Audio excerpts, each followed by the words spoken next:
கையில் வெண்ணெயை வச்சுக்கிட்டு நெய்க்கு அலைஞ்ச கதையா பப்பாளி மரத்தை வீடு ஃபுல்லாக ஊர் ஃபுல்லாக நம்ம நட்டு வச்சுருக்குறோம்.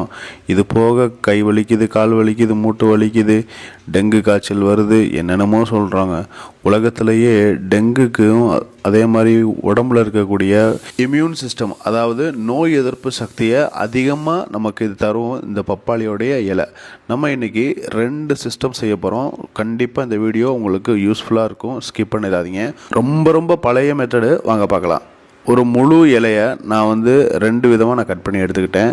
அதில் ஒன்று முழு இலையில் பாதியை அப்படியே வச்சுருக்கேன். இன்னொரு பாதியை இந்த மாதிரி சின்னதாக கட் பண்ணி எடுத்துக்கலாம். பப்பாளி இலையில் நான் சொன்னது ஒரு பாதி தாங்க. இன்னும் ஸ்கின்னுகளுக்கு அதே மாதிரி பார்த்திங்கன்னா ஹேர் க்ரோத்துக்கு அதிகமாக யூஸ்ஃபுல்லாக இருக்கும். இப்போ நம்ம கட் பண்ணது எல்லாத்தையுமே ஒரு உரலில் போட்டு நல்லா இடித்து நச்சு எடுத்துக்கலாங்க. இதை நம்ம மிக்சியில் போட்டு அரைக்காதது காரணம் ரொம்ப கோல் மாதிரி ஆயிடுச்சு அப்படின்னா நமக்கு சரி வராது. இதை ஒரு ஓரமாக எடுத்து வச்சுக்கலாம்.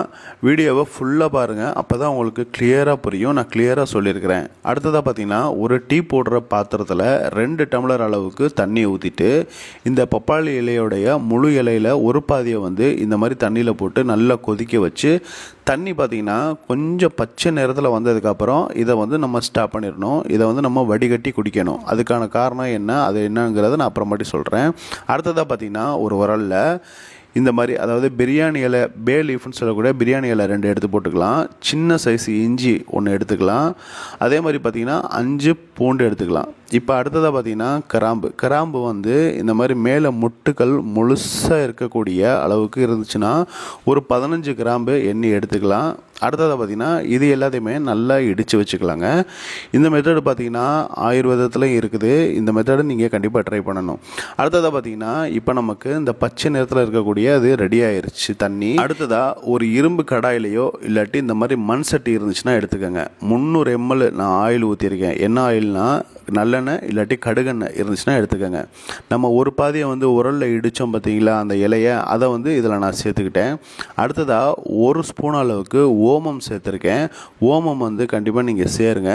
அதே மாதிரி பார்த்தீங்கன்னா அடுத்த ஒரு ஸ்டெப்பு என்ன நம்ம பண்ணோன்னா, இந்த பிரியாணி இலை, இஞ்சி, பூண்டு, கிராம்பு இதெல்லாம் நச்சோம் பார்த்தீங்களா, இதை நம்ம இதுக்குள்ளே போட்டாச்சுங்க. போட்டு நமக்கு 3லேருந்து 5 நிமிஷம் வரைக்கும் நல்லா இதை கொதிக்க வச்சு ஆயிலுமே பார்த்திங்கன்னா கொஞ்சம் பச்சை நிறத்தில் மாறிடும். இதை நம்ம வடிகட்டி வச்சுக்கலாங்க.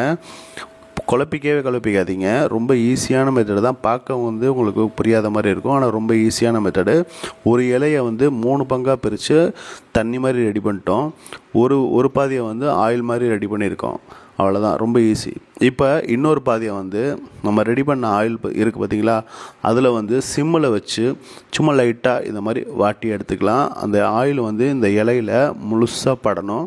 அதே மாதிரி பார்த்திங்கன்னா இந்த இலையோட தன்மை மாறி நமக்கு தேவையான பக்குவத்துக்கு இந்த இலை ரெடி ஆயிரும்.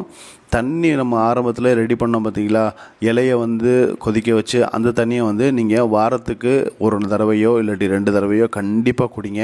எப்போல்லாம் நீங்கள் குடிக்கிறீங்களோ, உங்களுக்கு மூட்டில் வலி இருக்குது, முழங்காலில் வலி இருக்குது, இடுப்பில் வலி இருந்துச்சுன்னா இந்த ஆயிலை நம்ம ரெடி பண்ணோம் பார்த்தீங்களா, இதை தடவிடுங்க. இப்போ நான் ரெடி பண்ணியிருக்கிறது பார்த்திங்கன்னா மூட்டில் முன்னாடியும் பின்னாடியும் அப்படியே வலி இருந்துச்சுங்க. அதுக்காக இதை ரெடி பண்ணியிருக்கோம். நம்ம ரெடி பண்ண இந்த ஆயிலை நல்லா தேய்ச்சிட்டு மசாஜ் பண்ணிவிட்டு நம்ம வாட்டினோம் பார்த்தீங்களா ஒரு இலையை, பப்பாளி இலையில் ஒரு பாதியை இந்த மாதிரி வச்சு நீங்கள் ஒரு துணியை வச்சு கட்டிக்கங்க. அடுத்த நாளே ரெடி ஆகிரும். உங்களுக்கு காலில் இருக்கக்கூடிய அந்த வலி, இறுக்கமாக இருக்கிறது, மட்டக்குன்னு சவுண்டு வரும், ரொம்ப நேரம் நின்று வேலை பார்க்குறவங்களுக்கு அதிகமான வலி இருக்கும், எல்லாத்துக்குமே ஒரு சிறந்த தீர்வாக இருக்கும். கண்டிப்பாக நீங்கள் இதை ட்ரை பண்ணுங்கள். உங்கள் ஃப்ரெண்ட்ஸ் அண்ட் ஃபேமிலிக்கு ஷேர் பண்ணுங்கள். இந்த தண்ணியை நீங்கள் வாரத்துக்கு 2 தடவை குடிச்சிட்டு வந்தாலே எல்லா வலியும் சரியாயிரும்.